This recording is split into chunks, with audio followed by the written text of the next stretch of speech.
আসসালামু আলাইকুম। আমি রাজীব ব্লগ থেকে এসেছি। আপনাকে কিছু প্রশ্ন করার ছিল।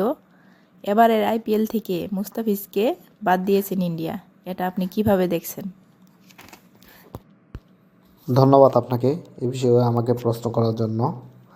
আমি একজন বাংলাদেশি নাগরিক হয়ে বলছি, ইন্ডিয়া এই কাজটি মোটেই ঠিক করেন নাই।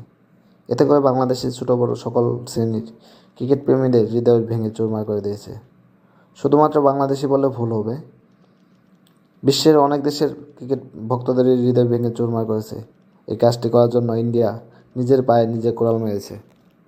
কেননা তাদের স্পন্সর এবং টিভি চ্যানেল থেকে আসা কয়েক কোটি টাকা লসে পড়বে, এবং বাংলাদেশ ইন্ডিয়ার মধ্যে যে একটা টানাপোড়েন সম্পর্ক ছিল অলরেডি, সেটা আরও দ্বিগুণ বেড়ে গেল। আর বাংলাদেশের সঙ্গে যে একটা দাদাগিরি, সেটাও ছুটে গেল। সব মিলে ইন্ডিয়াই সব হারিয়েছে, বাংলাদেশ কিছু হারায়নি। আরেকটি কথা না বললেই নয়, যেটা আপনিও বুঝতে পারবেন, সেটা হলো যে অতীতে বিসিবি কোনো কথা বলতে পারত না ভারতের বিরুদ্ধে, যেটা আবার করতে পেরেছে। এখন বলা যায় যে বাংলাদেশে বিসিবির মেরুদণ্ড সোজা করেছে।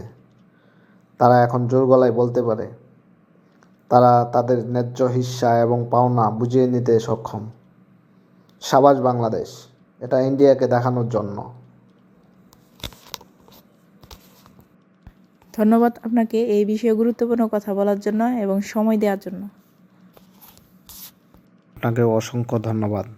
ভালো থাকবেন।